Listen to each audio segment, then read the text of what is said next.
This is Mystery Port Chronicles. I am Nathaniel Aldridge, a man who watches, listens, and records. Here in the fog and lamplight of the port, every small sign is a testament. I follow them.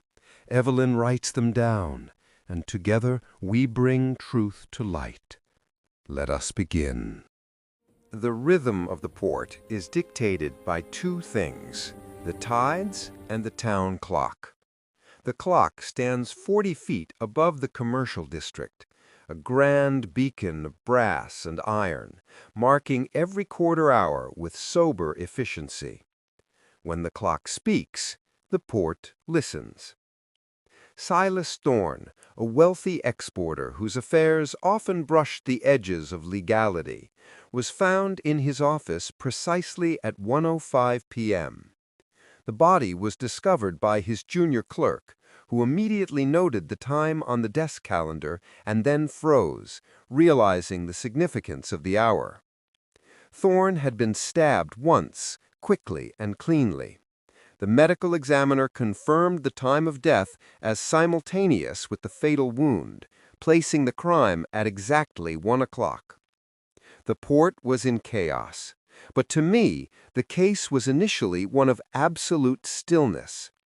The crime was timed to the universal sound of the city, and everyone who heard the great chime knew that the killing had occurred right then. Evelyn, her notebook open, surveyed the office. The victim was slumped over an accounts ledger, his life escaping him onto the page. The brutality is clear, Nathaniel, but the precision is fascinating. To kill a man at the exact moment the town clock strikes 1, it's a defiant challenge to authority.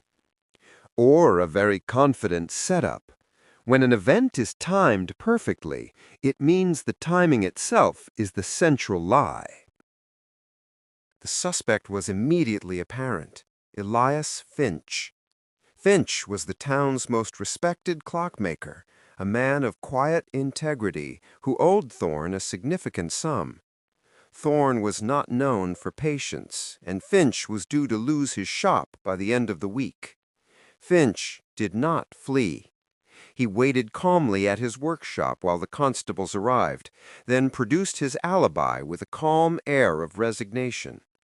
At 1 p.m., when the crime occurred, Elias Finch had been seen by dozens of witnesses, including the mayor and the head of the Merchants Guild, high up in the town clock tower. He was performing a crucial maintenance task, oiling the main striking mechanism. The mayor himself testified that he had spoken to Finch moments before the chime, confirming his presence. The sound of the massive gearwork and the striking hammer was audible across the square. Finch's alibi was ironclad. He was physically and audibly 40 feet in the air, miles from the victim, at the exact moment of the murder. I surveyed the crime scene once more. Evelyn pointed to Thorne's right cuff, just above the wrist. He fought back, perhaps, but badly. Look here, Nathaniel. On the dark fabric, there was a tiny, slick smear. It was not blood, but dark, viscous oil. He made contact with his killer, I observed, kneeling closer. This is machinery grease, the kind used to maintain heavy gears. The kind a clockmaker uses, Evelyn concluded quietly. The ascent of the town clock tower was a study in acoustics and mechanics. The spiraling stone stairs were worn concave by centuries of footsteps. Each turn brought us closer to the thunderous heart of the town. The air changed, growing metallic, thick with the smell of iron oxide and old machine oil. When we reached the massive chamber, the sound was overwhelming, the ceaseless, methodical tick-tock of the pendulum, a sound like a heartbeat made of cold brass. The gears, some the size of carriage wheels, turned with slow, majestic force. I ignored the scenic view and went straight to the mechanism. I observed the main strike train, the section that controlled the chime. It was clean, freshly oiled, as Finch had claimed. The clockmaker had legitimate reason to be here, I noted to Evelyn, my voice raised over the constant clang and whir. And he had legitimate access to this precise hour. He was the only man in the city who could manipulate time without destroying it. I began my minute examination. I did not look at the main gears. A professional like Finch would never tamper with the obvious. I looked for the subtle adjustments. My fingers ran over the smooth brass, feeling for scratches, nicks, or foreign bodies. Finally, near the trip lever, the tiny lever that released the hammer to strike the hour, I found it. A microscopic, almost microscopic scratch. It indicated where an auxiliary piece had been temporarily placed. "Look, Evelyn," I directed, pointing with the tip of my magnifying glass. "The mechanism is designed to strike at the top of the hour, but the lever's position was briefly altered, not permanently, but temporarily." I produced a small silver pin from my kit and placed it near the scratched spot.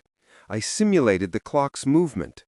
The pin caught the lever early, releasing the striking hammer with a brief metallic clack, 3 minutes before the actual hour. Finch didn't try to stop the clock, I deduced, a cold realization settling in my chest.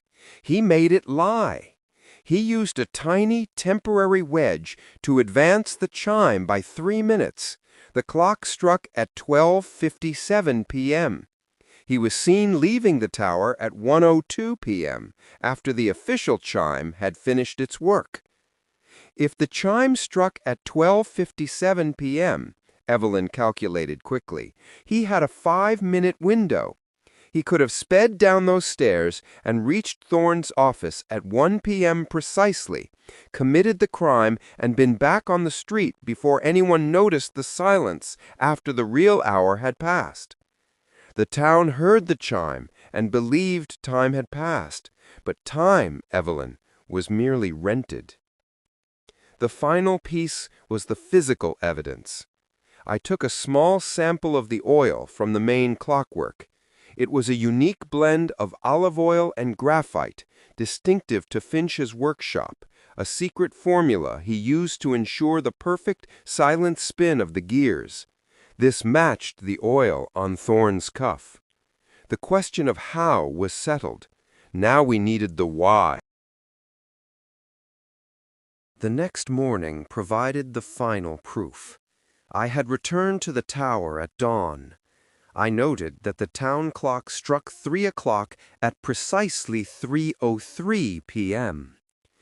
The 3-minute discrepancy is persistent, I noted to Evelyn over breakfast.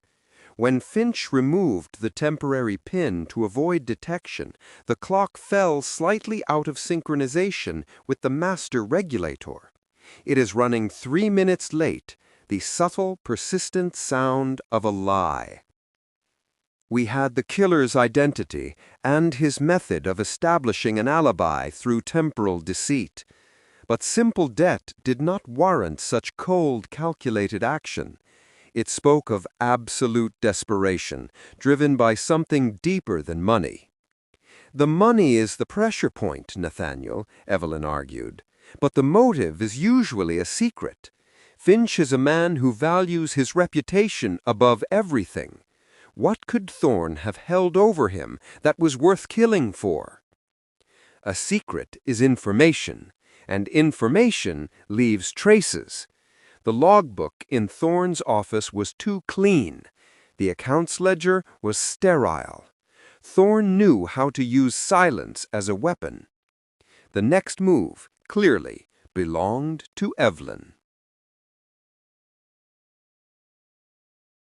Evelyn found Elias Finch's daughter, Clara, in the workshop, attempting to restore order to a chaotic workbench. Clara was the reason Finch still fought the debt. She was his apprentice. showing a rare talent for the intricate, delicate work of horology. Evelyn approached the girl with extreme care, acknowledging the sensitivity of the situation. The air in the shop was heavy with the smell of old wood, ozone, and unacknowledged grief. "Clara, my name is Evelyn Hart. I'm very sorry for what you are going through. I know your father is a man of honor, and I believe Mr. Thorne forced him into this corner." Clara dropped a small brass weight, which clattered loudly on the wooden floor. Her eyes, red-rimmed and exhausted, refused to meet Evelyn's gaze. "It was the debt," Clara whispered, picking up the weight. "Thorne wanted the shop. He wanted the prestige of owning the name Finch." "It was more than the shop, wasn't it, Clara?" Evelyn pressed, her voice soft but insistent. "Your father could have sold the shop and moved on. He fought to protect more than just brass and gears." Clara finally looked up, her expression dissolving into despair. "It was my brother, Thomas. He died 4 years ago. Thorne found out that Thomas wasn't killed in the accident he claimed. Thomas took his own life." The quiet revelation hung heavy in the air. In their community, the shame of suicide was devastating. It would ruin Finch's reputation, his business, and Clara's prospects instantly. Thorne wasn't just demanding money, Evelyn realized. He was demanding silence. He was threatening to expose your family's deepest pain. "He was going to use the secret to destroy my father's name," Clara admitted, tears finally falling onto her apron. "He said he would publish the truth in the Daily Gazette if the debt wasn't paid. He wanted to break my father completely." Evelyn closed her notebook briefly, focusing entirely on the girl. "Your father's actions were born of despair, Clara. He was defending your family's dignity. Thorne's threat was a calculated act of moral murder." She had the confession. The motive was not greed, but the primal need to shield a daughter from public shame and a dead son from condemnation. Evelyn understood the agonizing calculus. A single, violent act to silence a truth more destructive than any bullet. The case was now fully illuminated. It was a tragedy of timing, engineered by a master of the clockwork. I took the evidence to the chief constable. The sample of unique oil from the victim's cuff, the persistent 3-minute discrepancy in the tower clock, the analysis of the temporary mechanism, and Evelyn's vital information regarding the blackmail. The physical evidence proved how Finch escaped the law of the clock. The emotional evidence proved why he risked everything. Silas Thorne did not simply want money. He wanted control. He exploited the Finch family's deepest tragedy, the suicide of a son, to ensure compliance. Elias Finch, a man who devoted his life to mechanical precision, broke his own code of ethics to restore the moral balance of his world. The crime was planned with the cold logic of a clockmaker, but executed with the blazing desperation of a father. I met Elias Finch in the interrogation room. He sat quietly, his hands folded, the calluses from years of working brass and steel showing on his knuckles. "Mr. Finch," I began, without preamble, "you were one of the most brilliant mechanical minds I have ever encountered. You did not simply kill Mr. Thorne. You manipulated the universal rhythm of the city to secure your alibi." He remained silent. The clock chimed at 12:57 p.m. You used a small temporary pin to advance the striking mechanism, giving you a 5-minute window to commit the crime and return, I explained, laying the evidence on the table. When you removed the pin, the clock was thrown 3 minutes out of sync, a subtle imperfection that ultimately betrayed you. He looked up, a flicker of pained pride in his eyes. An imperfection cannot be helped when working with forces of that magnitude. The force was not mechanical, Mr. Finch, I countered. It was emotional. You killed Thorne not for the money, but to prevent him from destroying your daughter and disgracing your dead son. You killed a man to protect a name. His composure broke. He lowered his head, a single, silent tear escaping down his cheek. He had no right to use my boy's death, no right to shame Clara. Thorne was going to publish the truth. You chose a physical crime over moral destruction.